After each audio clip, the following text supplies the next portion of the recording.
All right, guys, I truly think I can help you learn more quickly. Today, I'm going to talk about starting skills and why most people don't follow through on the skills they start. Anyways, today's topic is start slow, learn faster. Okay, so whenever you're doing a skill, whenever you're trying to accomplish something, I want you to always remember that it is going to be a long process, okay? Things aren't going to happen super quickly.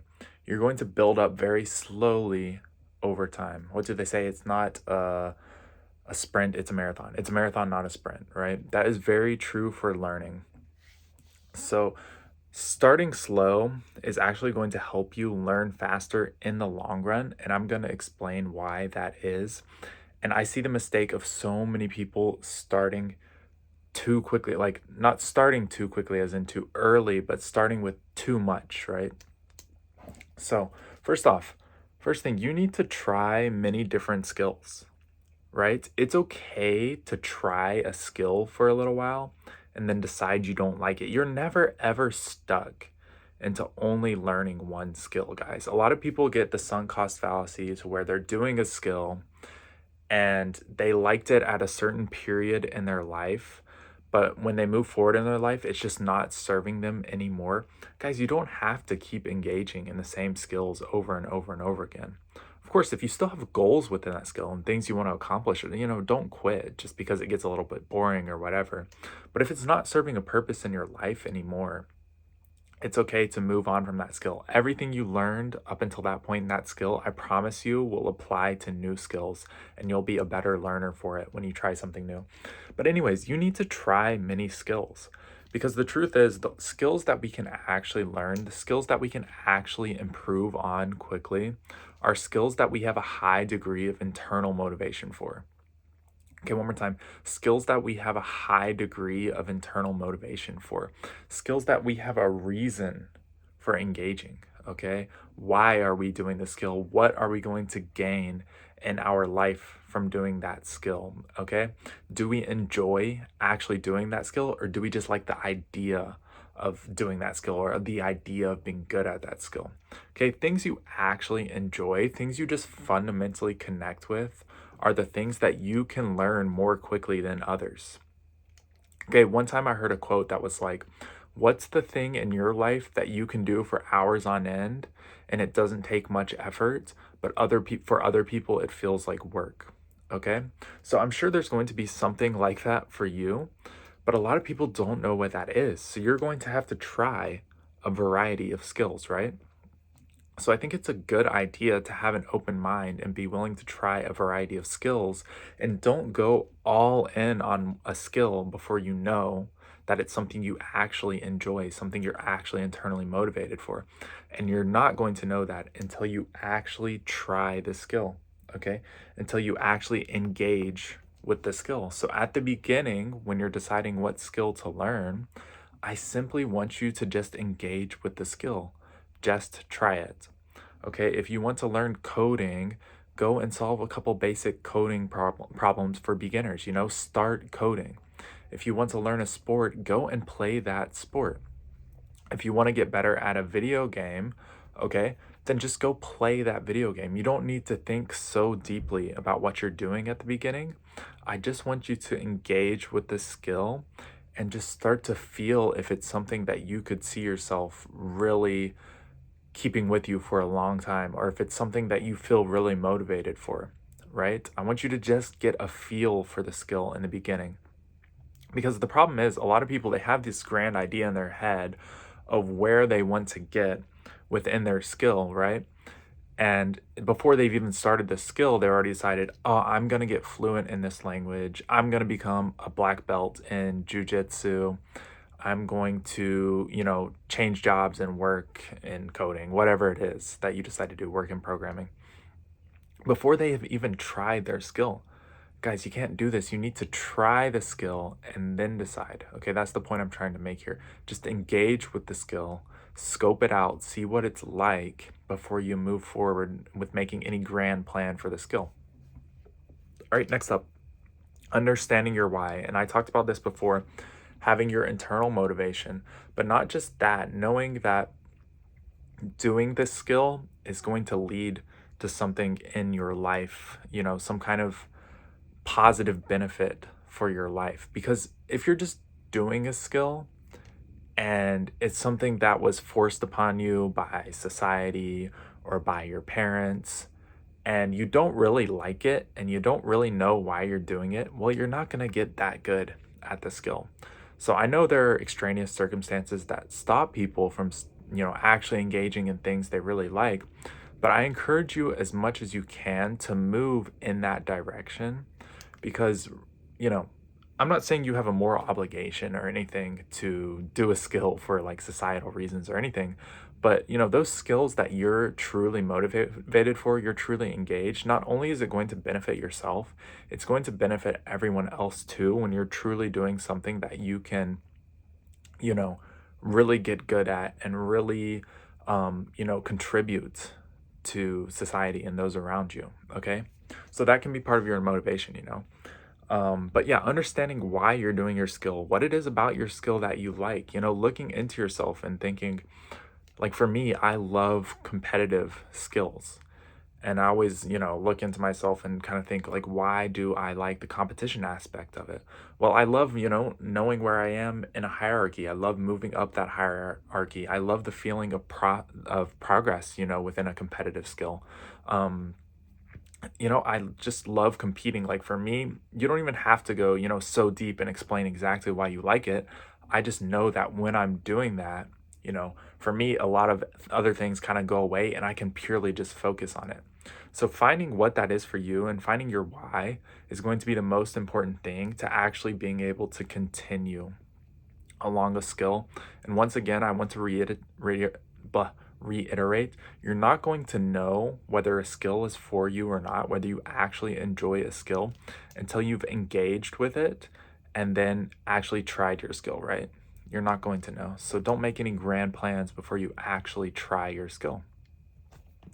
Next up, kind of the next step is to engage more and more with your skills. So start spending more time with it. Once you've decided, what, I kind of like this, I want to explore it more, spend more and more time with it. Start listening to some tutorial videos about your skill. Maybe start listening to a podcast about your skill. Start engaging with content around your skill and start engaging with your skill more and more and more. Okay, this is the progression. You start with just a little bit, feeling it out. Oh, yeah, I kind of like this. I kind of like this.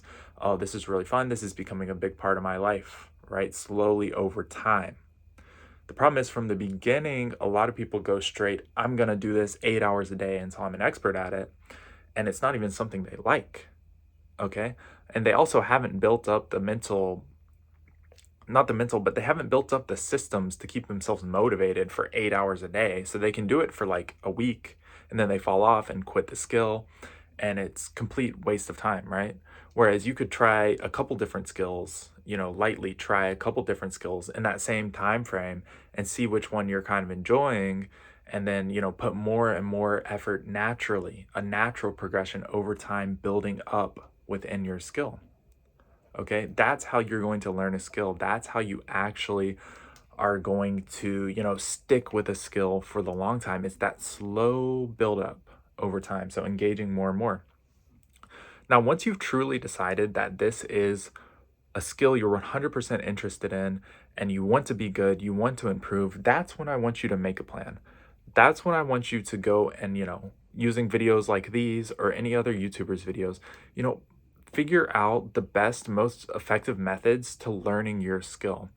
And you don't have to follow any one person's exact method, right? You need to strike a balance between, following your motivation, following what you find interesting in the skill, and also accomplishing the necessary requirements to improve, right?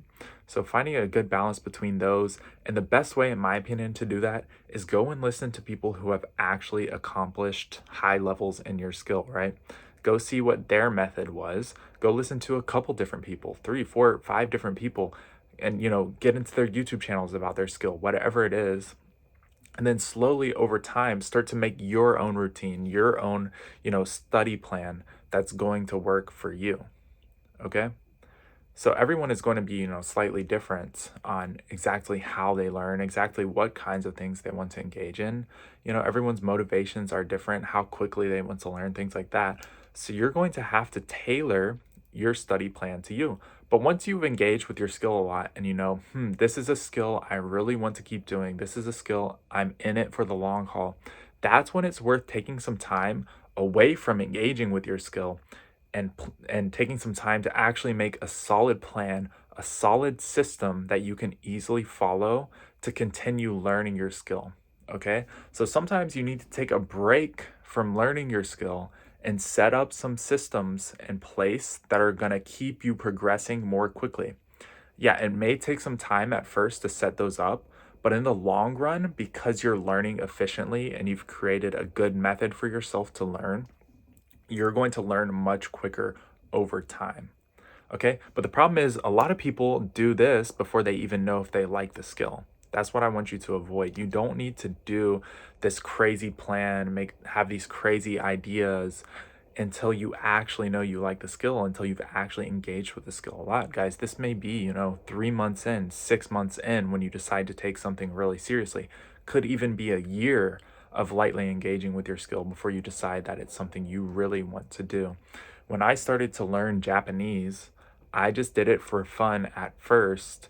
And it was, over the span of 6 months to a year when I really decided, okay, I'm going to go all in on this. I really want to learn this because for me, I'm personally motivated. All right. And it was that slow progression that's allowed me to keep moving forward in that study. Okay. Same with this YouTube channel. Just started the YouTube channel, turn on the camera and record and don't think too much about it. And, over time, I figured out it was something I like. So slowly over time, I've been trying to slowly increase the quality of my videos, slowly improve the way that I'm talking into the camera. Okay, this is the way I want you to think about learning, about starting a skill. Even if you've already started a skill, I think some of these, I don't know how to say it. I think some of this information can probably help you keep moving forward in your skill. So yeah, once you've made a plan, then you're free to go all in, right? Because you've got your system, you know it's what you want to do, and you've built up slowly over time. So now anything you do is just going to be continuing to accumulate more knowledge, continuing to accumulate more skill within your skill. So, at this point, it makes sense to go all in with your skill, right? It doesn't make sense to go all in right from the beginning. And I see this so many times over and over. People want to learn a language, people want to get in shape, people want to become a bodybuilder, whatever it is. And they go all in at the beginning. Guys, going all in is like the last step to your skill. Okay, it's once know you enjoy it. You've got all the other prerequisites set. You've made a plan. All you have to do now is just follow your plan and really grind. Okay, that's at the end, not at the beginning. Anyways, guys, as you're doing your skill, one thing I want you to remember is that the most important thing is that you can also, relax into the skill. Just enjoy the skill, engage with the skill. You don't always have to be so serious. There are times when it makes sense to be very serious and strict and, maintain a certain level of engagement with your skill, but it's also okay to relax, okay? And also here, enjoy your skill. So being relaxed when you engage your skill, being playful with your skill, trying things out, enjoying the skill is very important. And the other thing that's very important is maintenance. Okay, maintenance. What I mean by that is not setting a pace that's too high to where you're going to burn out right from the beginning, but slowly building up a pace that you can continue over time. When I started learning Japanese, I wasn't immersing for 8 hours a day every day. Okay, I started slowly, and then when I figured out Japanese was something I really wanted to do, I made a plan. I found the best method, which just happened to be an immersion method, and then I started immersing more and more each day over time. Okay, anyways, guys, I hope this video helped you. If you have any questions, I will make a video for you specifically, so leave a comment. Anyways, guys, thank you so much. Have a great day.